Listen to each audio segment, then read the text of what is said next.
Goddag derude, Brisse her, og velkommen til endnu en video her på kanalen. Velkommen til en video, der kommer til at omhandle en bog, som udkommer på et tidspunkt, hvor jeg er med i. Det er ikke min bog, men fordi jeg har været med til at inspirere en ung pige ved navn Nana, som nogle af jer måske kender fra En for Holdet, og måske også her fra kanalen. Hun har i hvert fald været med en del gange.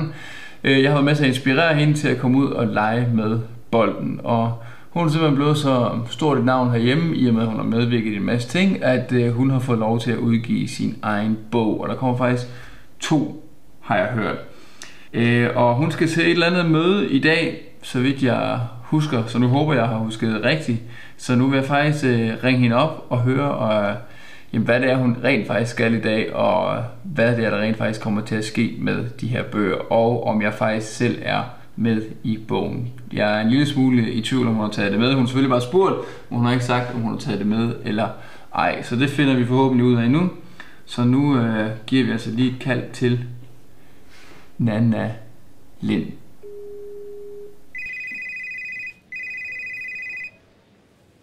Hej Brian. Hej Nana.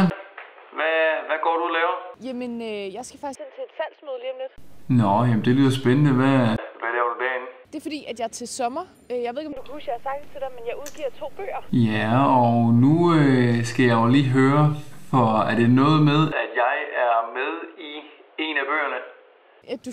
Det er sjovt, du spørger. Du er faktisk med i bog nummer 2. Fedt. Jamen, det glæder jeg mig til at se meget mere til. Du må have en fantastisk dag, og så glæder jeg mig til at høre mere om det på et andet tidspunkt. Yes, jamen nu sender jeg altså lige en ud til Nana, og så kan I få lov til at følge hendes dag, hvor hun skal ind til det her salgsmøde og forhåbentlig få solgt de her bøger, som kommer ud på et andet tidspunkt, og det kommer til at stå til sidst i videoen, hvornår det kommer ud. Hej så, mit navn er Nana, og lige nu der står jeg inde på Strøget, fordi at jeg snart skal ind til et salgsmøde, som starter om ikke så lang tid. Og det skal jeg, fordi at jeg til sommer kommer til at udgive nogle bøger med Gyldendal og forfatteren, som hedder Katrine Juhl. Vi har skrevet en fiktiv bog, eller det vil sige, det er mig som person, der er med i bogen, men selve historierne i bogen er faktisk opdigtet. Men det kan I høre meget mere om lige om lidt, når vi skal ind og sælge de her bøger. Vi står i Gyldendal, og vi skulle mødes klokken 10, og klokken er 10 nu, så lad os hoppe ind. Hoppe ind. Vi sidder i receptionen, og der er ikke så meget lige her, men lige om lidt, der kommer der forhåbentlig nogen og henter os, og så skal vi op og holde det her salgsmøde. Vi er kommet ind. Der sidder en masse mennesker med deres computere, som er de her salgsfolk, som er dem, der skal sælge bøgerne til boghandlere forhåbentlig. Og lige om lidt, der går vi i gang. Der på skærmen derovre kommer vores bøger, eller forsiden af bøgerne, kommer til at være her på fjernsynet lige om lidt. Jeg hedder Nana, og jeg er 18 år, og jeg har mange forskellige interesser, og en af dem, som jeg ikke føler, jeg kan undvære, er fodbold. Det er jo også en fodboldbog, eller bøger. Og jeg har spillet den helt traditionelle form for fodbold i rigtig mange år. Startede da jeg var 8 år gammel, og så for 4 år siden cirka, der fik jeg øjnene op for en ny sådan fodboldgren. Eller den er ikke sådan helt ny, men i hvert fald nyere end traditionel fodbold, som hedder fodboldfreestyle. Og det går ud på, at man laver tricks i luften med en fodbold. Og der er allerede her i første bog, er der også et par tricks med. Men jeg kan vist ikke endnu så meget i bogen.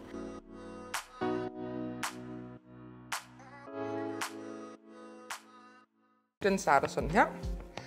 Nu bliver det sejt. Tjek lige det her, siger Louis og tvinger Nana til at kigge på ham, mens han skyder hendes fodbold direkte op i sit eget ansigt. Nana kommer til at grine. Og hvad var det så lige, du prøvede der?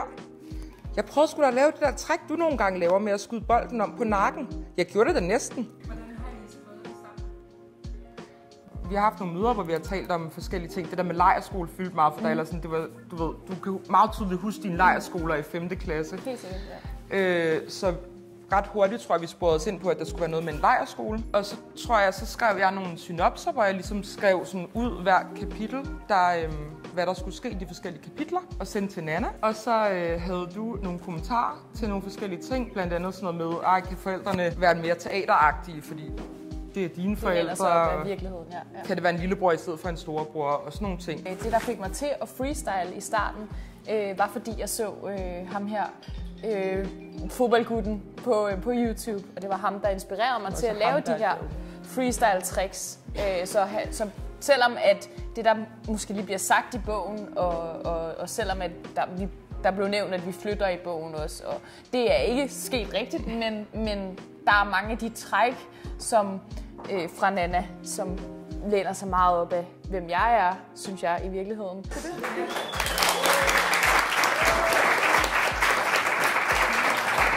Jeg hedder Nana, og jeg er redaktør på bøgerne om Nana.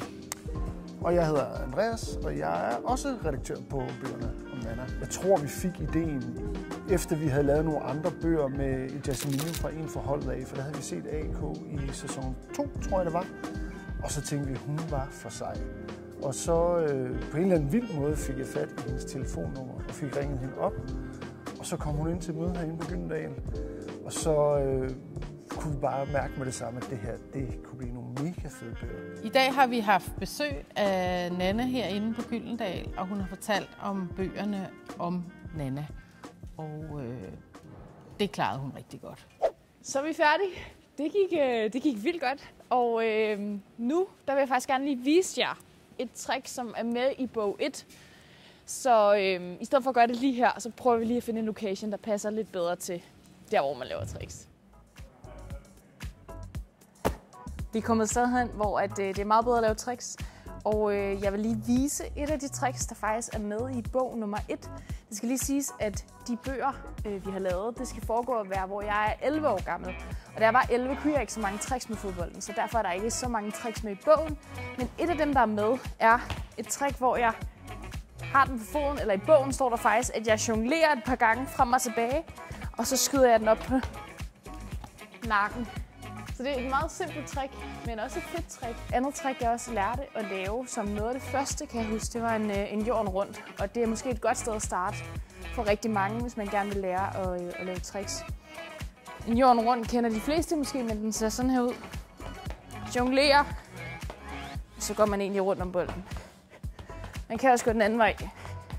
Det andet trick, jeg lærte at lave, det var en crossover. Jonglerer, skyder den op og hopper over og krydser. Så det var nogle af de første trick, jeg lærte. Lad os lige prøve at hoppe ind i multihallen. Der er lige noget, jeg skal vise jer.